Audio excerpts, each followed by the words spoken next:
Hello everyone, welcome to today's Smash Ultimate Masterclass. I'm your head coach, Kuya Kyle, and today we're going to go over everything about jumping today, or as much as I could fit.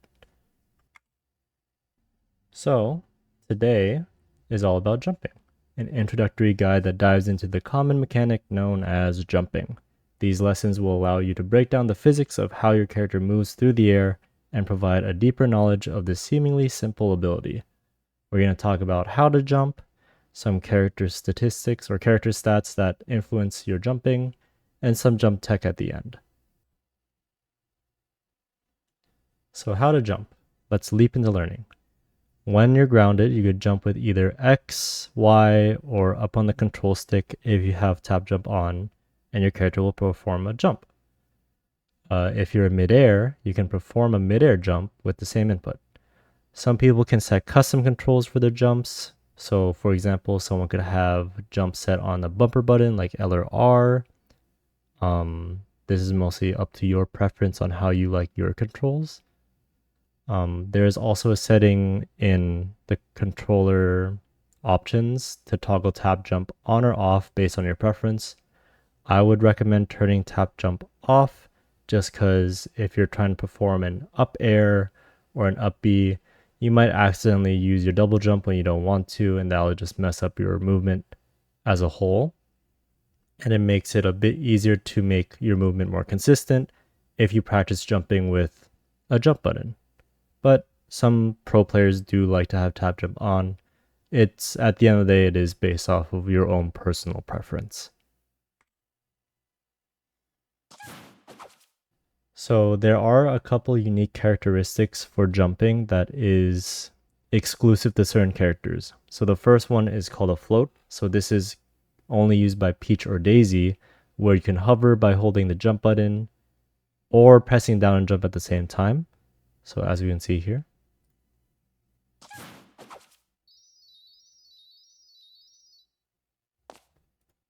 So during that float time, she's able to move horizontally left or right freely, as well as do attacks, any aerials, any special moves. She could even air dodge. So Peach and Daisy have a lot more leniency or a lot more variety when it comes to their aerial options.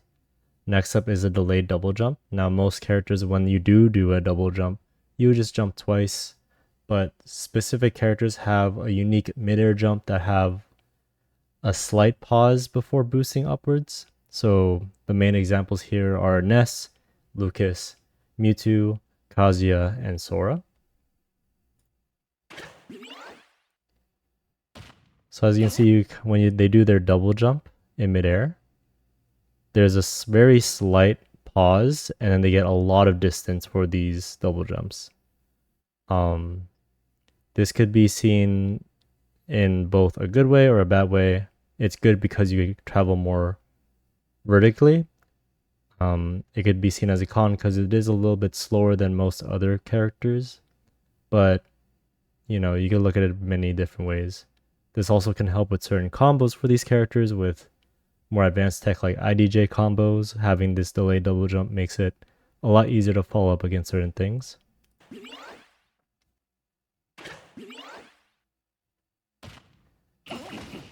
And lastly, there are some characters with multiple double jumps. So although the majority of the cast only has two, certain characters have access to extra double jumps. So Banjo and Kazooie, Charizard, Ridley, and Sephiroth have 2 double jumps, so they can jump in the air twice. Pit and Dark Pit have 3 double jumps. King Deity has 4 double jumps. And Kirby, Jigglypuff, and Meta Knight have 5 double jumps.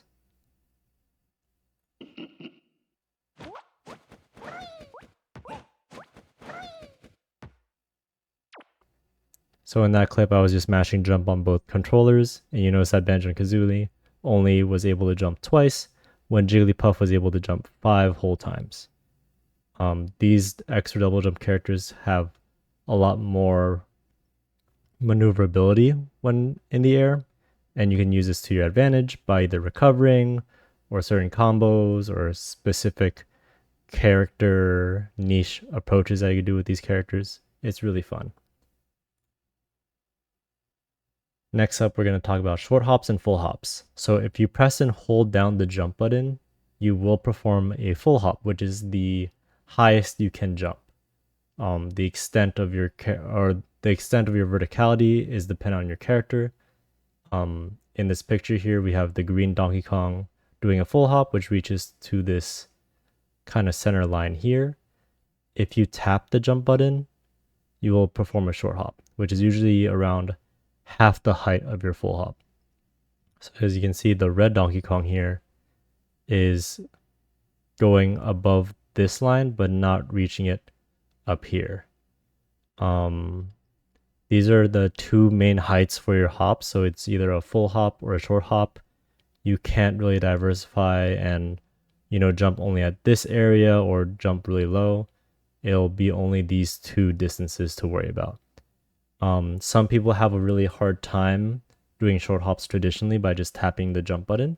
So there is a new mechanic or a new feature in Ultimate where if you press two jump buttons at the same time, you'll always get a short hop, even if you hold them. So if you have a really hard time with tapping the jump button, feel free to set your controls to press two jump buttons at the same time to make it a lot more consistent for yourself. Now let's talk about character stats. So the first one is jump height. Every character has different jump heights for full hops, short hops, and air jumps, or mid-air jumps. Some characters have extremely high jumps, and some have awfully low jumps. So you can always look up this for your own character, but the top three heights for full hops, the top three characters are Falco, then Greninja, and then Zero Suit Samus. So they could cover a lot of distance with a full hop. The bottom three heights for full hops are Steve, Kazuya, and Jigglypuff. So when these characters jump, they do not rise that high. So specifically for Steve, he has a hard time jumping on the platform, so he does have to use a double jump to get up there. But he could kind of work around this by using his own blocks as platforms. Kazuya does feel a bit more of a grounded character anyways, so his jumping is a little bit nerfed, and we'll go over that in more detail later on in the class. And Jigglypuff, although she has 5 extra jumps, the actual initial height of her hops aren't that high. So similar to jump heights, every character has their own falling speeds, which can influence their character's playstyle, or that character's playstyle. There's normally 2 buckets when we're talking about your falling speeds. So the first bucket is fast fallers. So these are characters that have a lot of falling speed. So think about characters like Fox, King Deity, Little Mac, Piranha Plant, Mii Brawler, and Pichu. These characters are extremely fast on the ground, but also, with the exception of King Deity and Piranha Plant, but when they're descending, they're naturally falling a lot faster than the average cast member. So that's why we could kind of lump them up and call them fast fallers. On the other hand, we have floaty characters, which are those characters that have very low falling speeds. So we're looking at characters like Jigglypuff, Peach, Daisy, Rosalina and Luma, Kirby, Mr. Game & Watch, and Yoshi. All of these characters are considered floaty because when you knock them up in the air, it takes them a long time for them to naturally fall down. Sure, they could do a fast fall to make them fall faster, but they are still up there for a good chunk of time. Fast fallers tend to be comboed a lot more easily because they fall faster, but they have an easier time recovering from a juggle because they have a lot more speed. On the flip side, floaty characters, they don't get juggled as easily because they get knocked a bit further, but it's hard for them to land from the skies because they're gently descending from the air, and that could be a lot easier for people to trace your movements, and it's just a lot harder to land, especially if you're going against someone that has a sword that has really good up airs.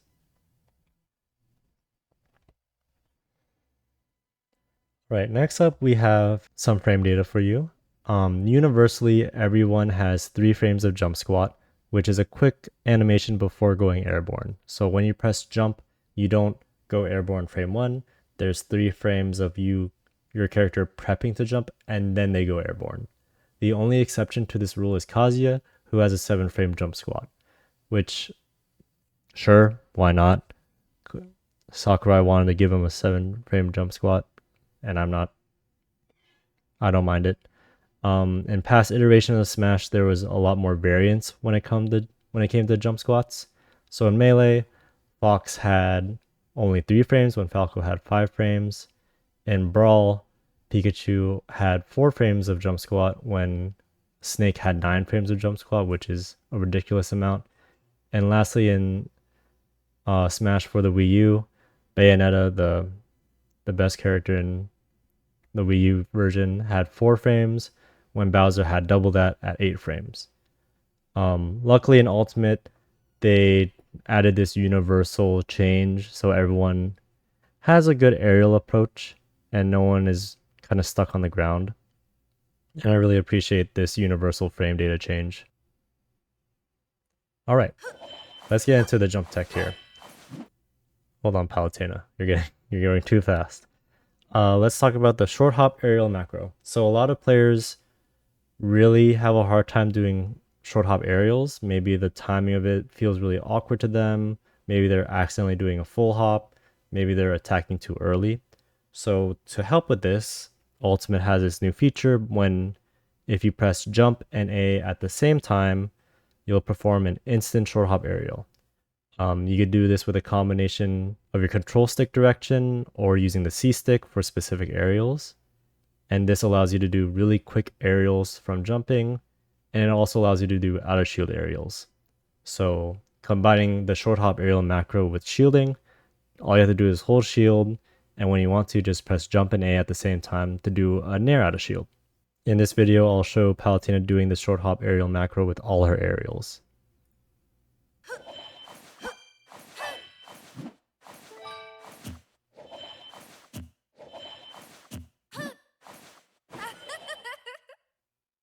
Nice. This is a very beneficial skill to have. It just makes doing specific combos a lot easier. This seemingly advanced technique a lot more simple, so it's really easy to add to your gameplay today. Hold on, Joker. Everyone's going so fast. The next one that I want to talk about is rising and falling aerials. So rising aerials refers to using an aerial while you are ascending from a jump. These rising aerials comes out pretty fast and great for continuing combos. The short hop aerial macro that we talked about before are technically rising aerials because as you're ascending upwards, you're performing an aerial. Now let's compare that to a falling aerial when we're using an aerial while descending. So think of it after you're the apex of your jump, that's when you perform the aerial. Some attacks are multi-hit attacks, and landing with the first part of certain aerial can start combos. A great example of this is Joker's Fair 1. Normally Joker has 2 kicks to his forward aerial, but if you do a falling fair, you could land with only attacking your opponent with the first part of fair and canceling the second attack by landing, which can be a really great combo starter for Joker. Other multi-hit aerials can perform drag downs, where if you land before hitting them with the last launching hit on the move, they'll just stay kind of with you. So you're physically dragging them down with your attack. And a great example of this one would be Joker's up air. So in this video, we're going to see Joker use all of these types of aerials into one combo. We're going to see a falling Joker Fair 1 into a drag down Joker up air, into a grab, into a rising aerial.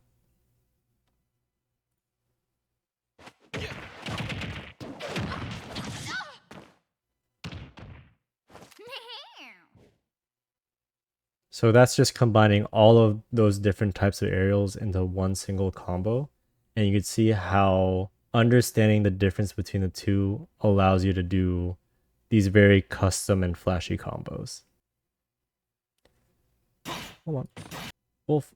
The last tech that I have for you today is Autocancels. So a lot of characters have the ability to auto cancel their aerial. When you are landing with an attack, there is a specific amount of landing lag when making contact with the ground. However, certain aerials can circumvent this lag by landing usually by the ending frames of the aerial. And if you do this correctly, you'll auto cancel the specific amount of landing lag and you'll only land with very minimal lag, like around 2 frames. The best example here is Wolf's back air and up air, because they can be auto canceled from a short hop, which means that you would continually throw these out without having to worry about any landing lag.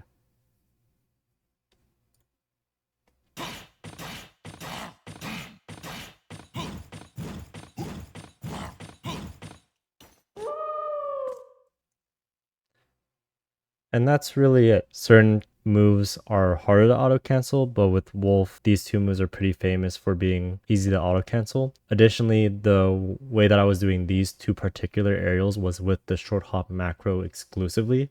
So that just combines that technique to really let Wolf's back air and up air shine. That is all I have for you today. Thank you for joining me in this class, and I hope to see you again.